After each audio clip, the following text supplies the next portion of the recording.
At my son's insistence, I was finally ready to sell my old sewing studio. Then, a crying young woman burst in, pleading with me to repair an antique wedding dress by morning. Out of sheer pity, I agreed. The next day, my son rushed over, yelling, "Did you see the paper?" I opened the front page, and the floor dropped out from under me. Hello, dear listeners. Thank you for joining me today. If you enjoy stories of resilience and justice, please hit that like button and subscribe. I'd love to know what country you're listening from. Drop a comment below. Enjoy the listen.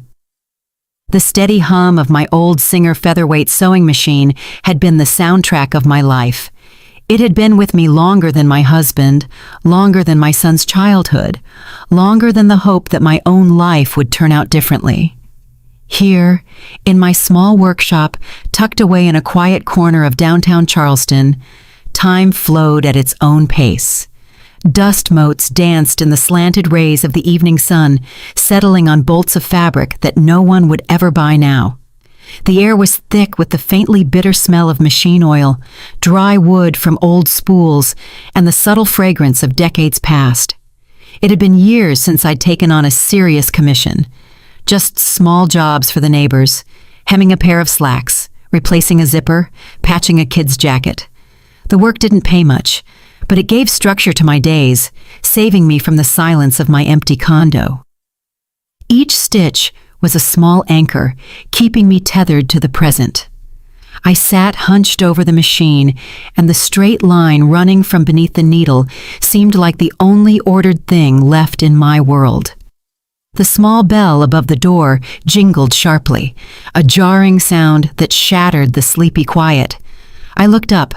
Malachi and Zola, my son and his wife, they never just dropped by. "Mama, we can only stay a minute." Malachi tried to smile, but it looked strained. He surveyed the studio with the look one gives a hopelessly sick relative.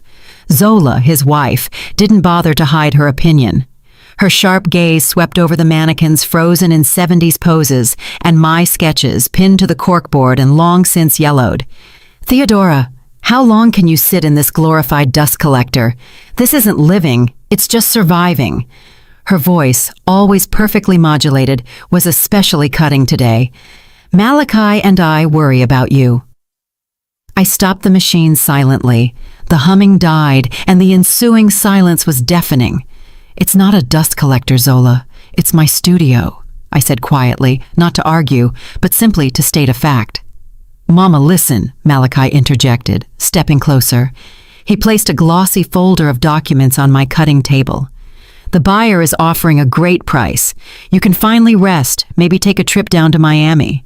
It's been 100 years since you saw the ocean. We want you to live for yourself, not for this junk." Junk. The word hung in the air, soaking into the old fabric, the wood, into my very soul.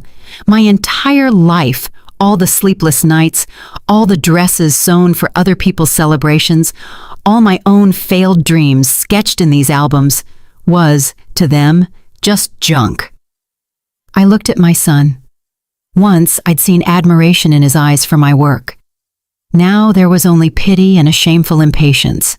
He wanted this place gone quickly, this reminder of a past that didn't fit into his new, successful life of expensive restaurants and shiny luxury cars. "This studio is the only thing your father left me." My voice was level, without reproach. He believed I had talent. "Dad died 30 years ago," Malachi exclaimed, irritation breaking through his voice.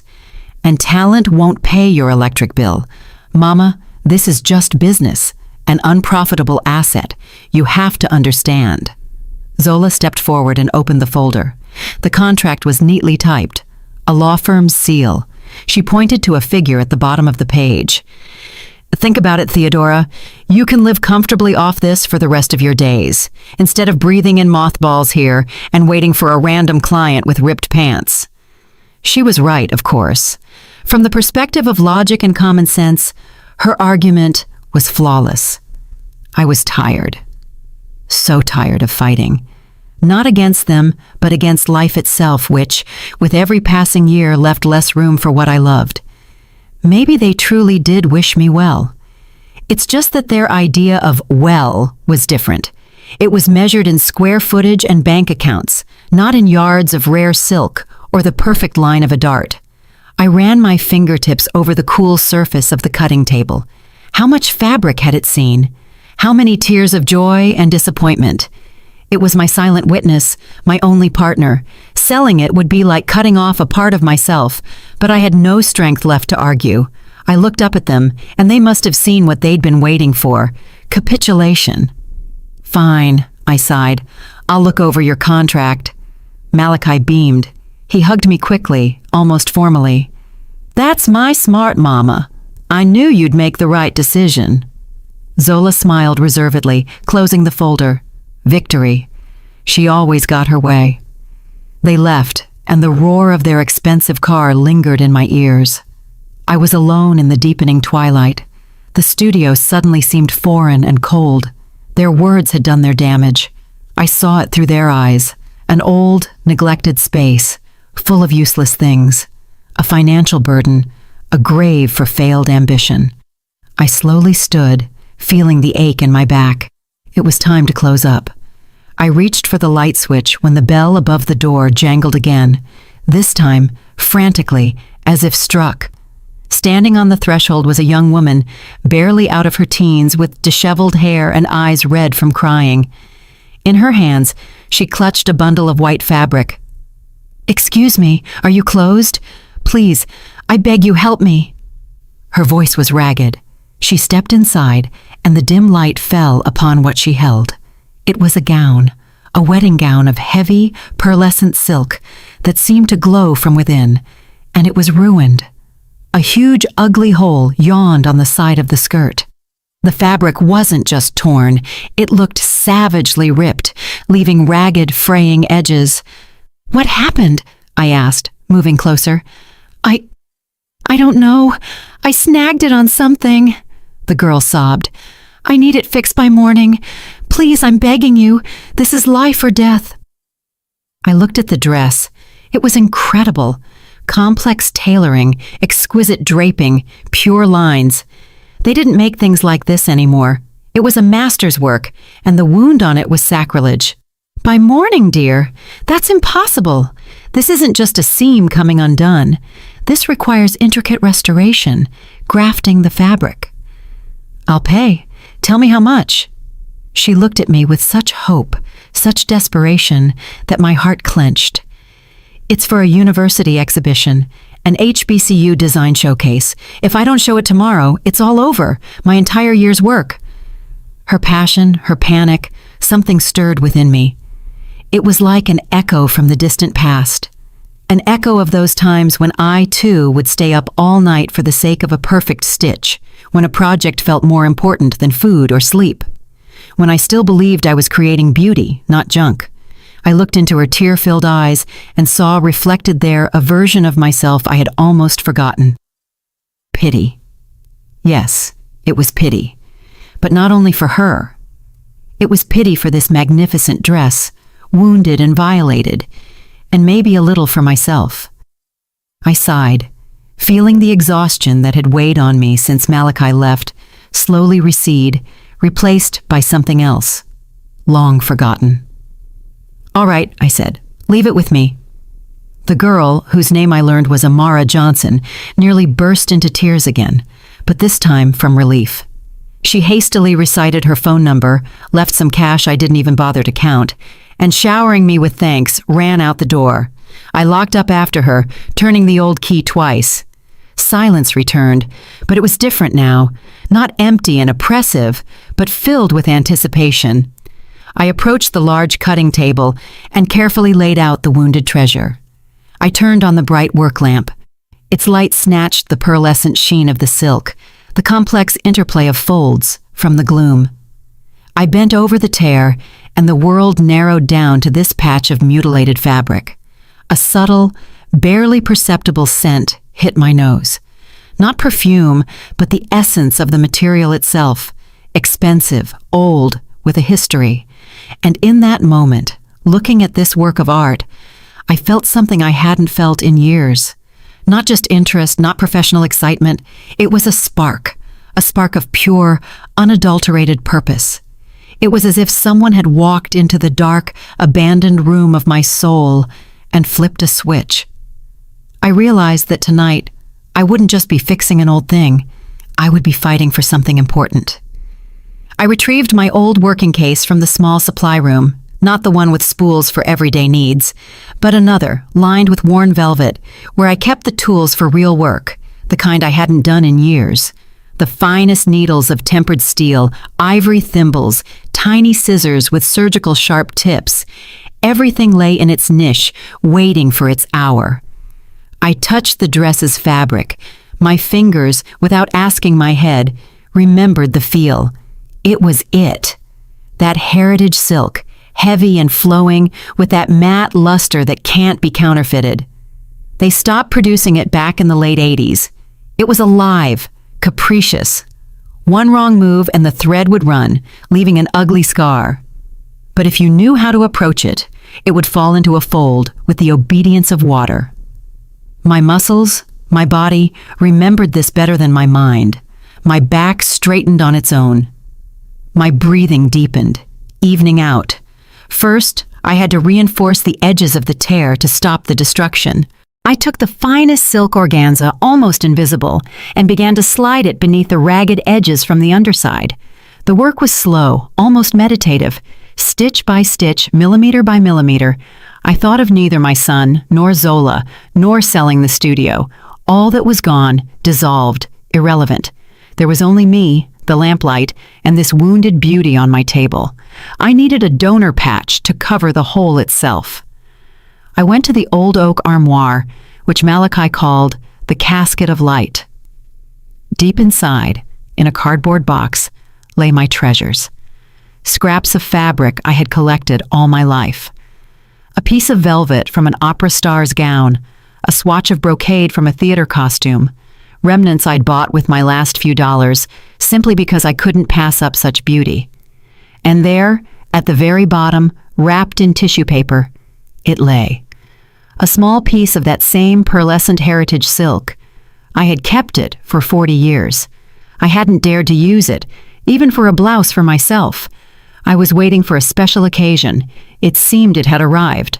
I cut out the patch, perfectly matching the weave pattern. Now for the hardest part, stitching it in so it was invisible. And right then, as my needle entered the fabric, making the first tentative stitch from the underside, it struck me. It wasn't an epiphany or a guess. It was an absolute, unquestionable certainty that came through my fingertips. The stitch. The way the thread lay in the fabric, how it hid within the very structure of the silk, becoming invisible on the face side. This was a technique taught to me by only one person, a technique he invented himself and was fiercely proud of, calling it the shadow stitch. A near impossible feat requiring absolute control and understanding of the material. The name surfaced in my memory, not from the depths of my mind, but as if from the fabric itself. Langston Dubois. My mentor, a recluse, a genius, a madman. A man who saw a dress not as clothing, but as sculpture. He had disappeared from the fashion world 40 years ago, tired of the hustle and the compromises, and had rarely been heard from since. A cold silence suddenly fell in my chest. So quiet that I stopped hearing the street noise outside or the ticking of the old clock on the wall.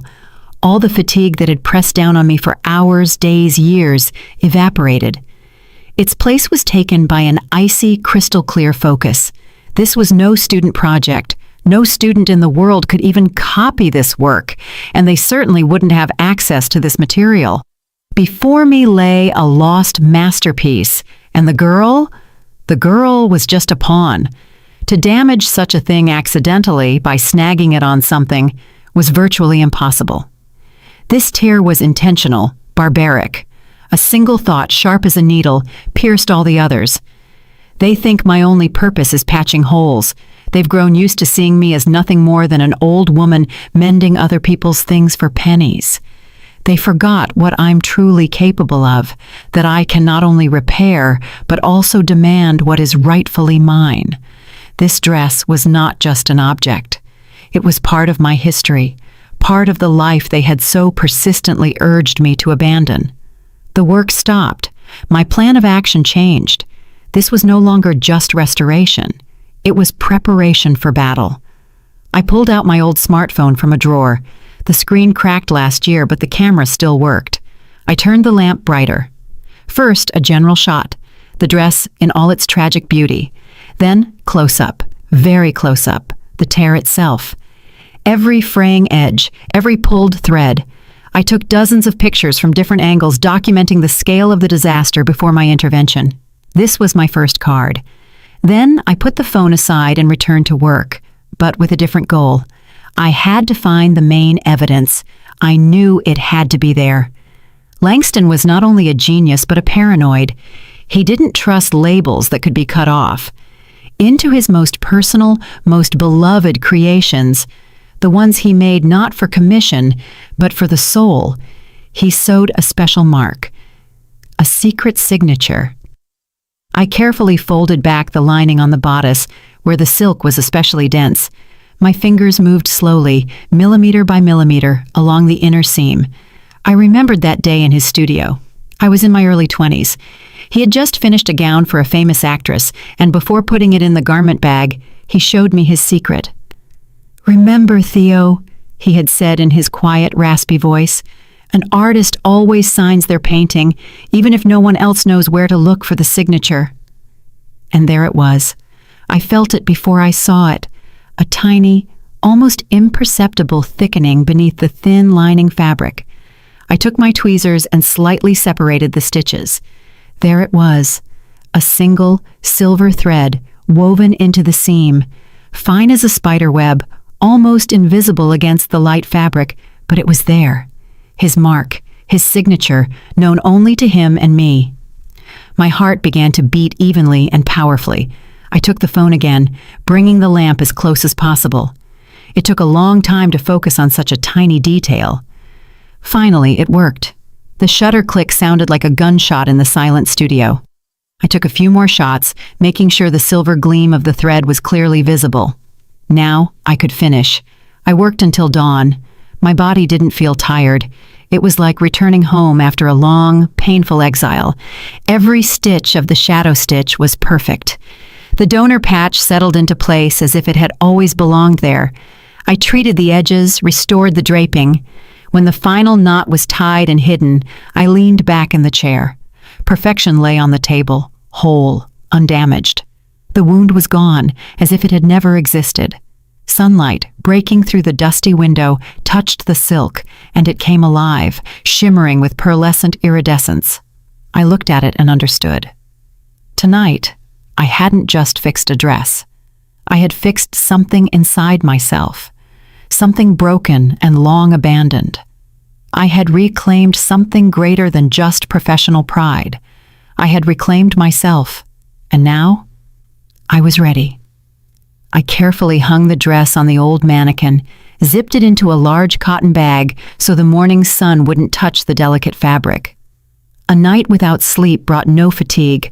On the contrary, a strange, ringing energy flowed through my body, an energy I hadn't felt in years. I brewed a strong cup of black coffee in a mug my father used to use and sat at my workbench, just watching the morning street. Sanitation trucks rumbled by, the city woke up, and I sat in the epicenter of my own quiet storm, feeling completely calm for the first time in a long time. I knew what would happen next. The bell jingled precisely at 9 o'clock, as we had arranged. Amara stood at the door. Overnight she had managed to clean herself up, but her eyes were still swollen, and anxious anticipation was etched on her face. "Hello, I'm ready," she whispered, afraid to believe. I nodded silently and removed the garment bag from the mannequin. The girl gasped, softly, almost soundlessly, pressing her palm to her mouth. She slowly approached. Her gaze darted across the skirt, trying to find the spot where catastrophe had loomed just yesterday. She couldn't find it. Her fingers trembled as they reached for the silk, but she didn't dare touch it. "How?" she whispered. "But how? It can't be. It's like new, even better." Just work, I said evenly. I didn't need her gratitude. I needed her trust. She finally looked up at me, and tears were in her eyes. But now, they were tears not of desperation, but of some religious awe. "You're a miracle worker," she whispered. Amara reached into her bag, pulled out a thick wad of cash, and held it out to me. "Here is more than we agreed on. Much more. It's everything I had. Please, take it." I pushed her hand away. "I'll take exactly what my work costs, not one dime more." I counted out a few bills from the cash she'd left yesterday and put the rest back in her palm. "And this is for good luck at your exhibition." She looked at me, completely bewildered. She was clearly used to a world where everything has a price, and the better the result, the higher the price tag. My refusal didn't fit her worldview. "Thank you," she finally said, confused. "Thank you so much. I will never forget this." I helped her repack the dress into the garment bag. Escorting her to the door, I watched her almost run across the street, clutching the precious bundle to her chest, as if afraid the miracle might dissolve. I closed the door and returned to the studio. The air still held the faint scent of expensive fabric. I slowly put my special tools back into the velvet-lined case and wiped down the table. Everything had to look as if nothing had happened, as if that night hadn't existed, as if I were still the same tired old woman ready to give up. No more than half an hour passed before the bell jingled again. This time, confidently, possessively, Malachi and Zola walked in, beaming. My son held that glossy folder. "Good morning, Mama," he chirped. "We decided to swing by early to finalize everything. You probably didn't sleep, thinking it all over. We brought your favorite almond croissants from that bakery downtown." He placed a ribbon-tied box on the table, a gesture meant to demonstrate care, but it reeked of falsehood, like cheap cologne. "Thank you, you shouldn't have," I said, continuing to wipe the spools of thread. "Oh, it's no trouble at all, Theodora," Zola chimed in. Her quick, sharp gaze was scanning the room. She was looking for clues, evidence, remnants of silk, unusual threads, anything that broke the usual picture of dreary routine. "You've made the only correct decision for all of us. You can finally live like a proper person, not a hermit." She went to one of the mannequins and disdainfully brushed an imaginary speck of dust from its shoulder. Her maneuvers were so obvious. She was closing in on the main point.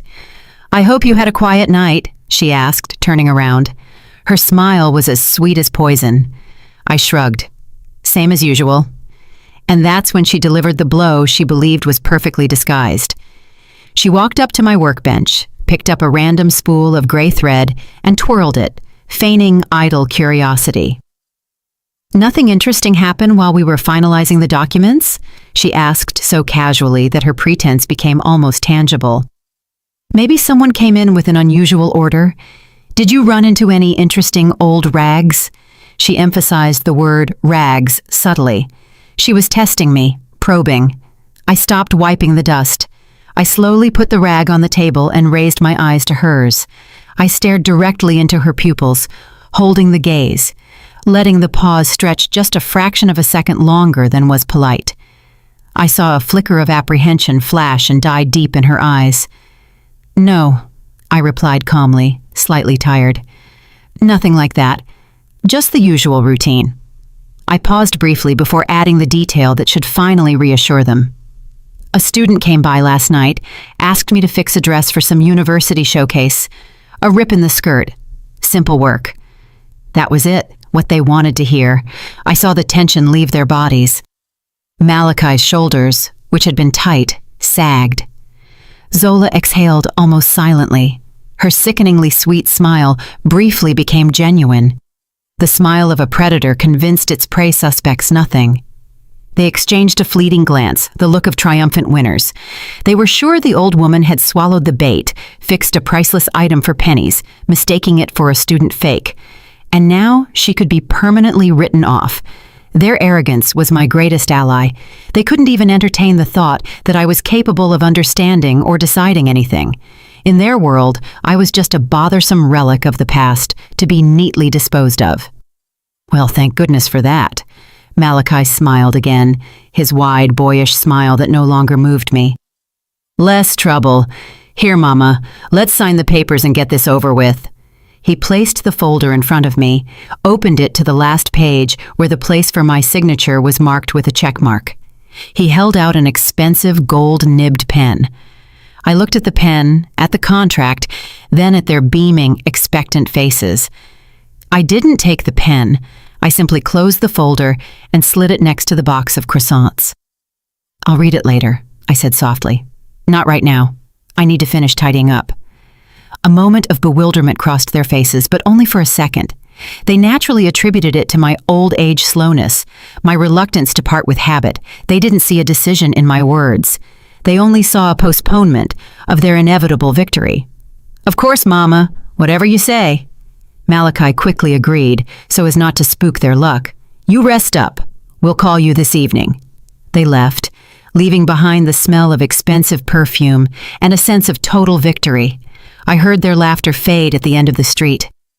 I was left alone. The folder with the contract lay on the table like a tombstone. I looked at it, then shifted my gaze to my old, faithful thimble lying nearby. They had underestimated not just me. They had underestimated the power that lies dormant in the silence of an old studio and in the memory of a person who dedicated their life to a craft. And for that mistake, they would have to pay. I looked at the contract folder they left on the table next to the untouched croissants, two foreign objects in my world. One, a promise of comfortable emptiness, the other, a pathetic attempt to sweeten betrayal. I picked up both and, without opening them, tossed them into the trash bin under the table. I wasn't angry. I felt a strange, cold relief, as if I had shed a long-standing illness. The day continued, but everything was different. The air in the studio seemed cleaner, the light brighter. I didn't sit down at the machine. Instead, I did something I hadn't done in decades. I pulled out my old albums from a far drawer, thick cardboard-bound books. Inside, on pages yellowed with time, lived my sketches. Not the working drafts pinned to the wall, but the real, labored designs. Evening gowns, structured coats, flowing skirts. My ill-fated 1978 collection, the year Malachi was born and I died as an artist. I turned the pages, and the past ceased to be just a memory. It was here, in these lines, in these pencil marks. I recognized myself in them. Bold, full of hope, confident in my talent. The woman who believed Langston when he said I had a unique voice. Where had it all gone? Dissolved in endless diapers, pots of soup, mending my son's school pants, in the exhaustion of a single mother who had to be both strong and weak at the same time. I looked at those sketches, and there was no bitterness in me. There was only a quiet acceptance of the fact. This was also a part of me, the part I allowed to be taken. I was so lost in my thoughts that I didn't immediately recognize the sound that tore me from the past. The bell above the door didn't jingle. It hammered in a frenzy, as if someone were pounding it with a fist. The door flew open, slamming against the wall. Malachi stood at the threshold. He wasn't just agitated. He was in a panic. His face was white as a hospital gown. His eyes darted everywhere. His expensive cashmere jacket was crooked. In his hand, he clutched a crumpled newspaper. "Mama, did you see this?" His voice broke into a yell, shattering the sacred silence of my studio. I slowly closed the album and stood up, everything inside me stilled, waiting. I knew this was the climax, the moment everything had been leading to. I silently held out my hand. He stepped toward me and practically threw the newspaper onto the table. I picked it up. It wasn't the main city paper, but a glossy supplement dedicated to the social scene, the Atlanta Socialite, Events and Faces. And I saw it. On the front page, spread across the fold, was a photograph.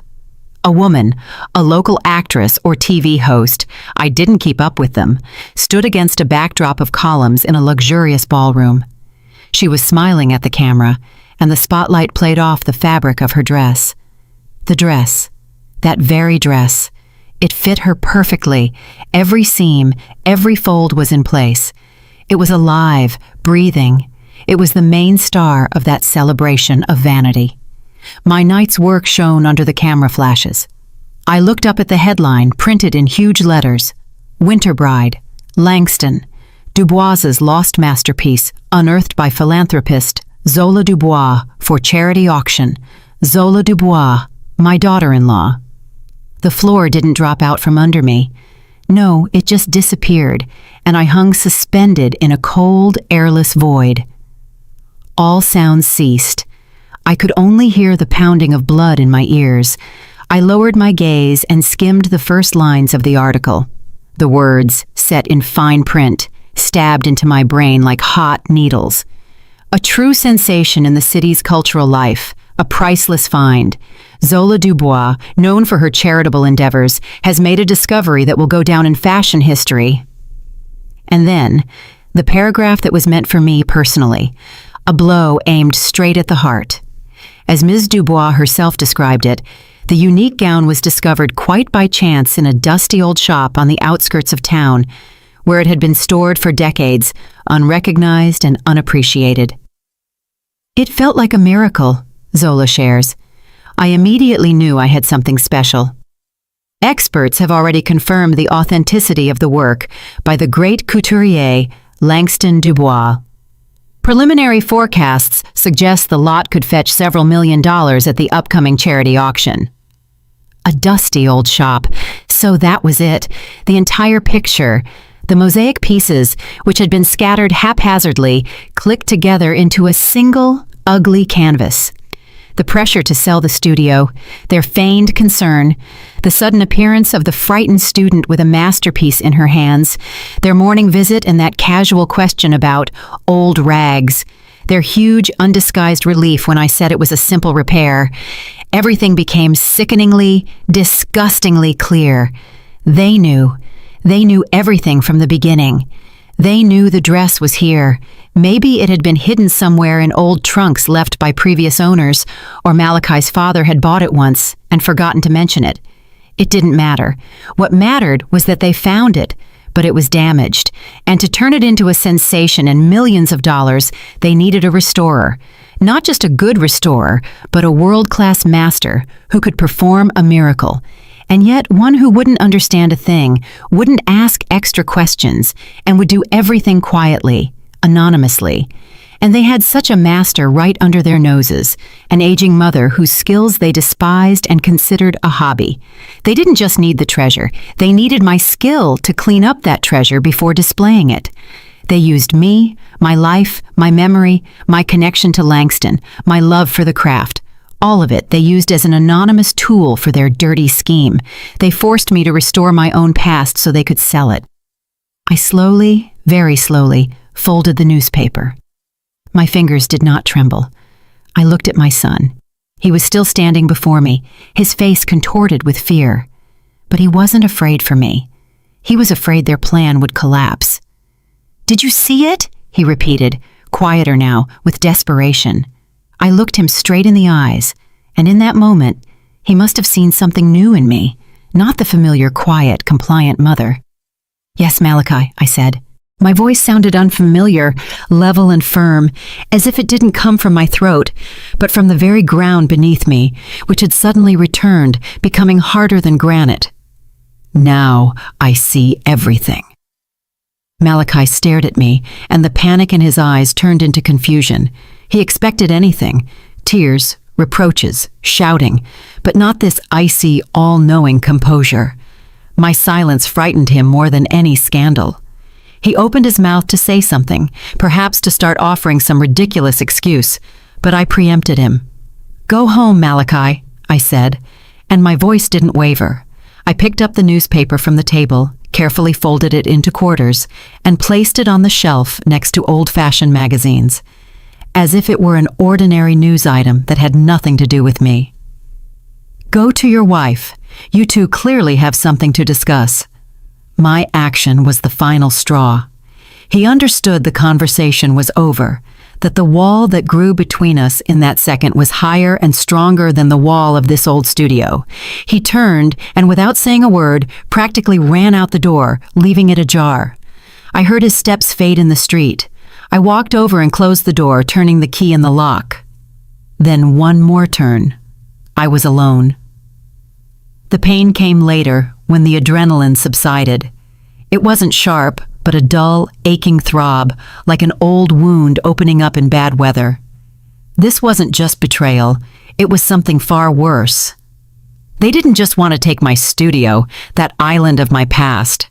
They wanted to rip out the most valuable fragment of that past, polish it with my own hands, and put it up for sale, claiming not only the money, but also the history that was never theirs. They didn't just devalue my labor. They tried to steal the very essence of who I was. They took my memory, my only true wealth, and turned it into a commodity. And the worst part was that their main weapon was my own son, the man for whom I had given up everything chronicled in my old albums. He looked at my legacy and saw only zeros on a bank statement. I sat down at the table. The tears wouldn't come. Instead, a cold, heavy fury mounted inside. But it wasn't the blind rage that destroys everything in its path. It was the fury of a master who sees barbarians attempting to ruin a work of art. It didn't cloud my mind. On the contrary, it made it crystal clear. I knew that my words, my memories, wouldn't be enough. My truth against their money and connections would be an empty sound. I needed proof. I needed a witness. I reached for the old notepad where I had mechanically jotted down the girl's number yesterday. Amara. My fingers trembled slightly as I pressed the buttons on my old phone. It rang for a long time. I thought she wouldn't answer when a frightened, muffled whisper came through. Hello? Amara, it's Theodora Dupree from the studio, I said as calmly as possible. Silence hung on the other end, followed by ragged breathing. She was scared to death. I don't know what you're talking about, she stammered. You have the wrong number. I don't think so, Amara. My voice remained level. I'm calling about the dress, the one on the front page of today's paper. She gasped, a short, desperate sound. I don't know anything. I was asked to. I'm not involved. I know you were asked to, Amara. I even know who. Zola, isn't it? Her silence was her admission. I could hear her trying to suppress a sob. They told me it was a family heirloom. She finally burst out. That the dress was ruined at the dry cleaner and needed to be fixed anonymously to avoid a scandal. They said it was a surprise for a relative. I didn't know, I swear. I didn't know it was stolen. It's not stolen, Amara. Not yet. But it soon will be, and you will be an accomplice. No, she cried in a whisper. Please, don't drag me into this. Zola, she'll destroy me. She said if I told anyone, I have my whole life ahead of me, my education. Please, don't ruin me. She was terrified, and I understood her. Zola, with her money and influence, could easily break a young student's life. Threatening her would be useless and cruel. I had to find another way. I paused, allowing her to vent her fear.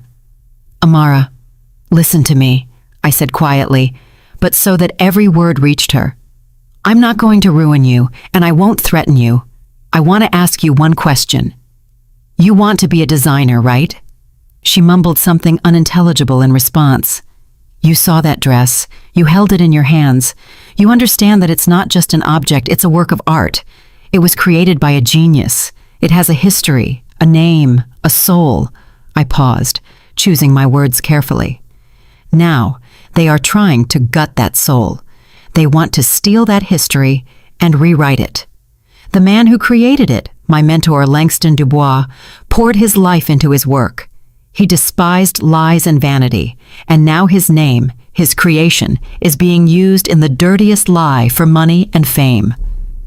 I heard her steady breathing. She was listening. Art has a history, Amara, and every person who touches it has a choice. To stand with those who preserve that history or those who steal it. Yesterday, you brought me a wounded thing.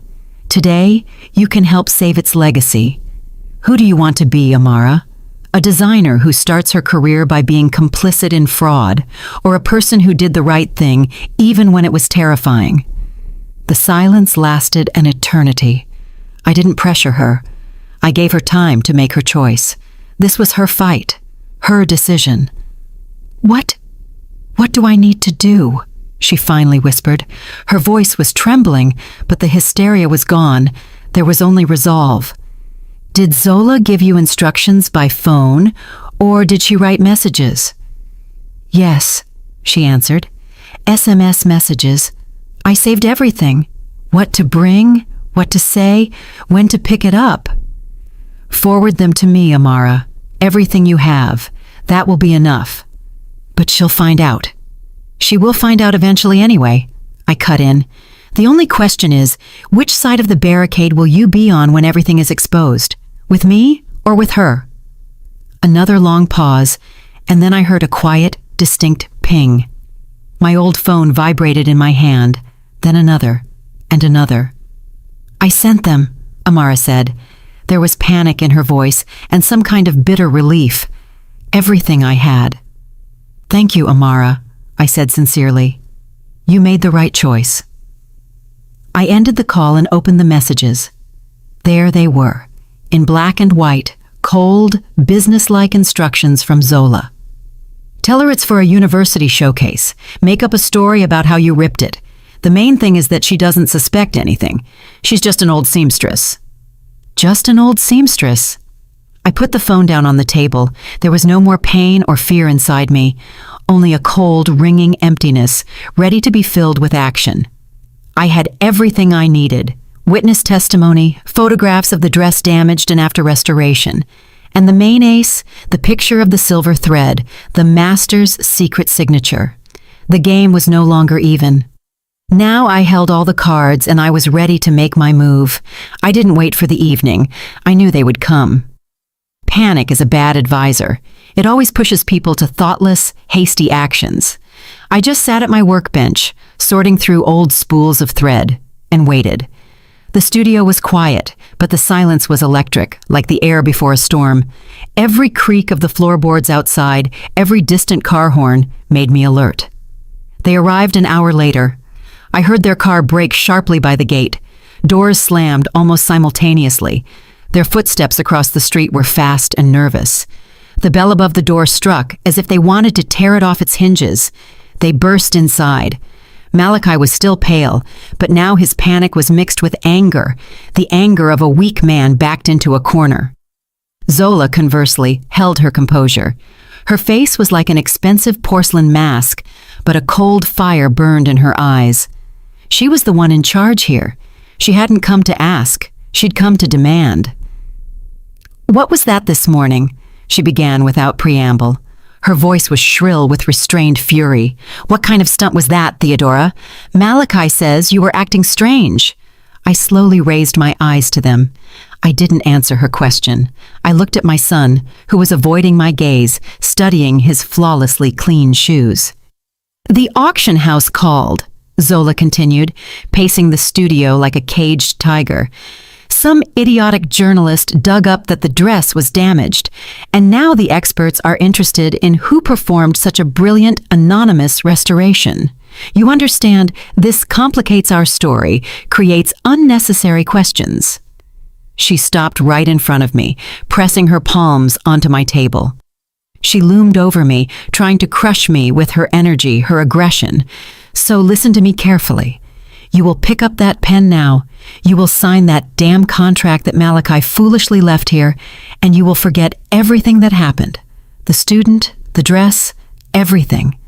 If anyone asks questions, you will say you saw nothing and know nothing. You are just an old woman who sold her unprofitable studio and left on vacation. Is that clear?" It was an order, an ultimatum. She didn't even try to hide anything.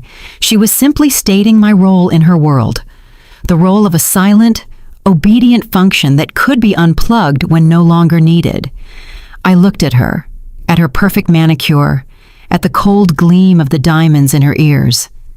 I looked at her and felt nothing but a kind of detached revulsion.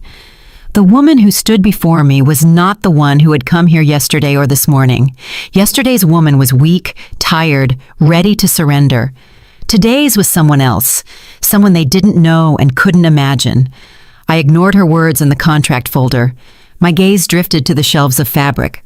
I slowly stood up, approached the shelving unit, and ran my fingertips over the edge of a heavy bolt of deep green silk. The fabric was cold, smooth, alive. "Heritage silk," I said softly, almost to myself, but in the sudden silence, every word sounded deafening. "It's so rare. They don't make it anymore. They say the secret to that weave is lost." Zola froze. My behavior didn't fit her script. She expected either submission or hysterics. But I was talking about fabric. I turned back to her. "And the work on the seam, the shadow stitch, as he called it, that was Langston's secret. He never showed it to anyone but me. The thread passes inside the fibers, you see, so you can't see it from the face or the back. It creates the illusion that the fabric is whole, as if it grew back together itself." I spoke calmly, almost like a museum lecturer explaining the nuances of an ancient craft. I watched the incomprehension on Zola's face change to anxiety. Malachi finally looked up. His face showed utter panic.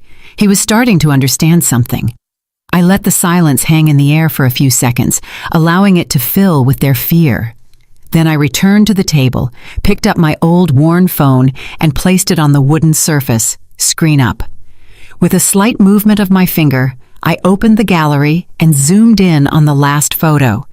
The shot wasn't very clear, but what was needed could be plainly distinguished: the lining, the seam, and the tiny, almost unreal silver glint inside the stitches. Zola leaned down, peering at the screen. I saw her pupils widen. "Langston Dubois sewed that thread in front of my eyes. In 1978, my voice was hard as the steel of my old scissors. He said it was his way of marking what he truly loved. He didn't trust labels." I looked up at them. First at Zola, then at Malachi, my son. "You didn't discover his work. You attempted to steal my past, and you used me to do it." The words dropped into the studio's silence, like stones down a deep well. The mask on Zola's face cracked. For a moment, I saw her true face underneath, the face of a predator who realized the prey was a trap. Malachi recoiled and slumped into the chair, clutching his head. You knew everything?" he whispered, looking up at me with horror and a kind of childish confusion. "Not right away," I replied. "You planned everything too well, but you made one mistake. You decided I was just an old seamstress. You forgot who I was, who Langston made me. You counted on my weakness, but you ran into my memory. And memory, Malachi, is the one thing they can't take from me." Zola was the first to recover. Her panic was brief. It quickly transformed into a new, even more toxic form of rage. She straightened, and that porcelain mask returned to her face. Only now a snarl was visible beneath it. "Is that so?" she hissed, stepping away from the table. "You decided to play games? Too bad. You're forcing me to act tougher." She pulled out her sleek smartphone. Her fingers quickly ran across the screen.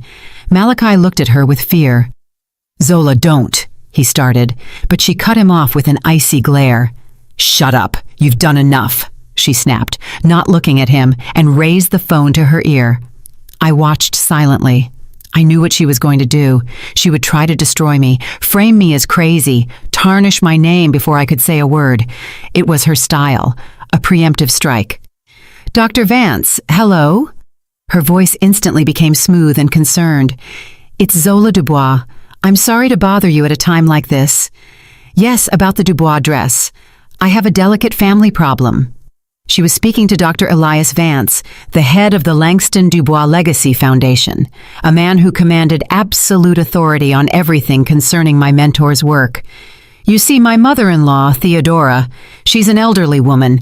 Lately, she's, unfortunately, not been quite right, confuses her memories." Zola paused dramatically.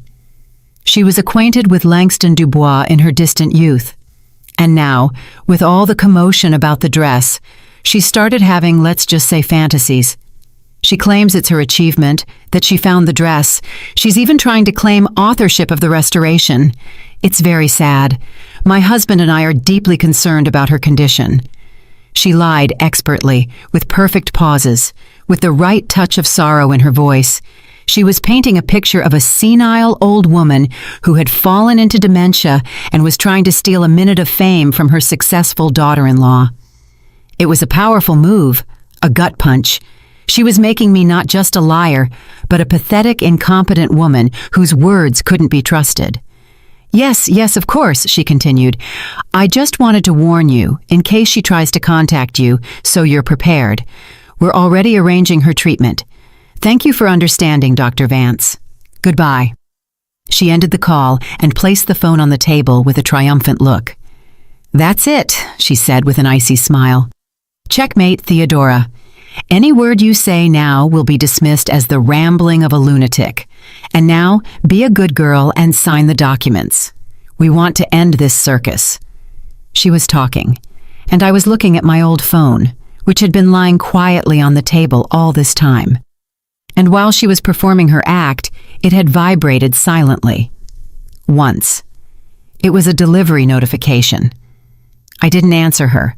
I just picked up my phone, found the right number in my contacts, and pressed the call button. Zola stared at me in confusion. The other end answered almost immediately. Hello? The voice was male, deep, slightly tired. Dr. Vance? I asked. Hello, my name is Theodora Dupree. Your granddaughter-in-law just called you, telling you about my fantasies. Silence hung on the line. Zola froze, her face slackening. She couldn't believe I dared to do this. Yes, Theodora, the head of the foundation finally answered. His tone was cautious, but not dismissive. I'm listening. I won't take up much of your time, I said calmly. I just want to ask you to check your email. 10 minutes ago, I sent an email to the foundation's official address. Subject, the true story of the winter bride gown. Please take a look, especially the attachment. Zola lunged for me, trying to snatch the phone. What are you doing, you old witch?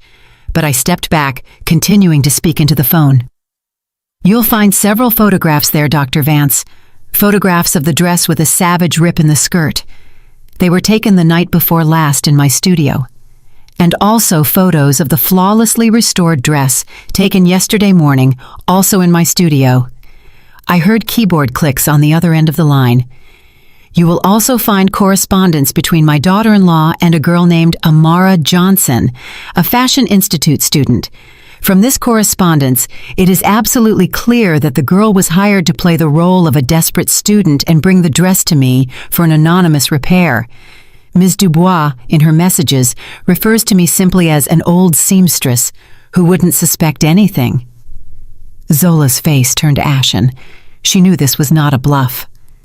And finally, I continued, and my voice became firmer, the most important attachment. It's a photograph of the inner seam on the bodice of the dress. If you zoom in on the image, you will see a single silver thread. It is Langston Dubois' secret mark, his signature, which only 2 people in the world knew about, himself and I, his student. He placed it in my presence in 1978. Silence fell on the line again. But this time it wasn't the silence of polite disbelief. It was the silence of shock. The silver thread, Dr. Vance finally said, and his voice held a tremor of awe. In his late journals, there was a vague hint of a silver signature, but no one ever understood what he meant. We thought it was a metaphor. It's not a metaphor, I said. It's the truth. And now, Dr. Vance, I would like you to compare my story, backed by evidence, with the one my daughter-in-law told you, and decide which of us is having fantasies. We are immediately launching an internal investigation. His voice had turned from tired to steel. The auction will be halted until all circumstances are clarified. Thank you for calling, Theodora. We will be in touch with you very soon. I hung up. Zola stared at me with empty, disbelieving eyes. Her perfectly constructed world was crumbling before her. Her brilliant scam, her ticket to high society, had turned into a pumpkin. She made one last desperate attempt to save herself. "You'll regret this!" she shrieked. "I will destroy you! I'll prove all this is a fake!" But there was no power left in her voice, only fear. I looked at her, then at my son, who sat huddled on the chair covering his face, and for the first time in all this, I felt something akin to pity, not for her, but for him. "Leave," I said softly. "Just leave." They left, not like victors, but like thieves caught in the act. Zola still tried to drag out the remnants of her dignity, but Malachi walked with his head down and seemed to have shrunk by half his height. When the door closed behind them, I walked to the window. I watched them cross the street, get into their expensive car, and drive off fast. The scandal broke the very next day. The newspapers that had been singing Zola Dubois's praises as a philanthropist yesterday now ran devastating headlines. The scam of the century, attempted fraud with Dubois' legacy, foundation launches investigation. Zola's name was everywhere, but now it was covered not in glory, but in shame. Her world had collapsed loudly and publicly. The silence that returned to the studio was deafening. It no longer oppressed me or brought melancholy. It was the silence of strength, the silence of a clean space, ready to be filled with something new. I didn't clear the phone from the table. I simply sat and waited. Several weeks passed. The noise around the story gradually subsided, turning from a hurricane into a distant rumble. First, there were calls, dozens of them, from yellow press journalists, whom I learned to dismiss with a cold, no comment. There were others from serious art and fashion publications. I spoke to them briefly, sticking to the facts. I didn't accuse or complain. I just talked about the dress, the shadow stitch, the silver thread, about my mentor Langston Dubois. I wasn't defending my honor. I was defending his legacy. Malachi didn't call. I knew their lives were in ruins. The Dubois Foundation had sued Zola for attempted fraud and reputational damage. Their names vanished from the social columns. I felt no satisfaction, only a deep, long-standing ache for my son, who had traded his own mother for a glittering fake and ended up with nothing. He made his choice, and I made mine. One morning, I came into the studio and realized I couldn't breathe this dust anymore. Not physical dust, but the dust of oblivion that I myself had allowed to cover everything. I threw open the windows, letting in the fresh, cool autumn air, and started a deep cleaning. It wasn't just washing floors and wiping shelves. It was a ritual. I shook out every bolt of fabric, sorted boxes of buttons, went through old patterns. I washed the windows, and the dull street outside suddenly gained color. Sunlight, which the studio hadn't seen in years, poured in, dancing on the old wooden surfaces and the metallic gleam of the scissors. Sorting through papers on the table, I stumbled upon the glossy sales contract folder, the one they had left on their last visit. I held it in my hands. It no longer seemed threatening. It was just a piece of cardboard filled with dead words. I didn't tear it up in anger. I simply walked over and quietly dropped it into the trash bin. The box of long-dried croissants went in after it. The studio was transformed. It seemed to stretch its shoulders, becoming taller, more spacious. It was mine again.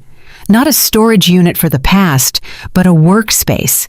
One of those days, the postman brought a heavy, flat package. It had no return address, just a logo. 2 intertwined letters, LD, the Langston Dubois Foundation. I opened it on the large cutting table. Inside, resting on a lining of deep red velvet, lay a heavy bronze plaque. It wasn't a medal or a cup. It was a simple, severe board, polished to a shine. Engraved on it were just a few words. To Theodora Dupree, for unsurpassed craftsmanship and preservation of legacy. Below was a facsimile signature, the very flourish of Dubois that I knew by heart. I ran my fingers over the cool letters. There were no tears, no wild joy. There was only a deep, quiet sense of rightness. as if the final piece had fallen into place and the picture of my life was finally complete. This wasn't a reward for a victory over someone. It was recognition of who I had always been. The winter bride gown was transferred to a museum. Its story, now authentic, was described in detail on the nearby plaque. My name was mentioned there too. Restoration performed by Theodora Dupree, student of the master. That was enough. I put the package down, and my gaze fell upon the old oak armoire where my own dreams slept in cardboard folders. I walked up to it, opened the creaking door, and took out one of the folders, the one marked 1978. I returned to the cutting table and carefully untied the ribbons. I pulled out the top sheet. It was a sketch of a dress, simple yet elegant tailoring with an asymmetrical collar and long, narrow sleeves. I remembered drawing it, late at night by the lamplight while little Malachi slept in the next room. I had been full of hope then. The sheet was old, yellowed, and the edges were trying to curl up. Before, I would have weighed it down with an old cast-iron smoothing iron, but today, my hand reached for something else. I picked up the heavy bronze plaque from the foundation and carefully placed it on the upper left corner of the sketch. The award for preserving the past became the weight that held my future in place. Then I took my working scissors from the wall, the large tailor's shears of blued steel. They lay heavy and familiar in my palm. I walked to the shelving unit where a new untouched bolt of fabric stood. Italian silk, different, modern, but no less beautiful, dense, ivory-colored, with a matte sheen. I measured the required length and spread it out on the table next to the sketch. A sunbeam fell onto the fabric, and it came alive. I raised the scissors. The world stood still. There was only this moment, me, my design, and the blank canvas waiting for its hour. I made the first cut. In the silence of the renewed studio, a distinct, crisp sound rang out, a satisfying sound, the sound of silk being sliced, the sound of a new beginning. And so, Theodora Dupree's story ended. Thank you, dear listeners, for walking this path with her. This story is not only about betrayal, but about the quiet, unyielding strength that sleeps within each of us, waiting for its hour. Theodora chose not to scream and retaliate against the malice of her closest family. She chose a different path, the path of craftsmanship, dignity, and undeniable truth. But was her choice the only right one? Was the cold composure she displayed worth the deep wound she undoubtedly carried in her heart? This story raises difficult questions for us. What drives children to such deceit against their own parents? A craving for money, a pursuit of undeserved fame, or perhaps a deep inner emptiness they tried to fill with stolen glory? And the main question that many of you may have, what would you have done in Theodora's place? Could you have just as coolly built your defense and delivered a crushing counterblow? And the hardest part, could you ever forgive your son? We'd be very interested to know your thoughts. Share your opinions in the comments below this video. Did the main character do the right thing, or should she have acted differently? Perhaps you have questions about the fate of the characters, or certain details of the story sparked your curiosity. Don't hesitate to ask. Your support is very important to us. So, if you enjoyed this story, please like and subscribe to our channel so you don't miss our new, equally captivating tales. Thank you for being with us. We value each and every one of you. We wish you all the best.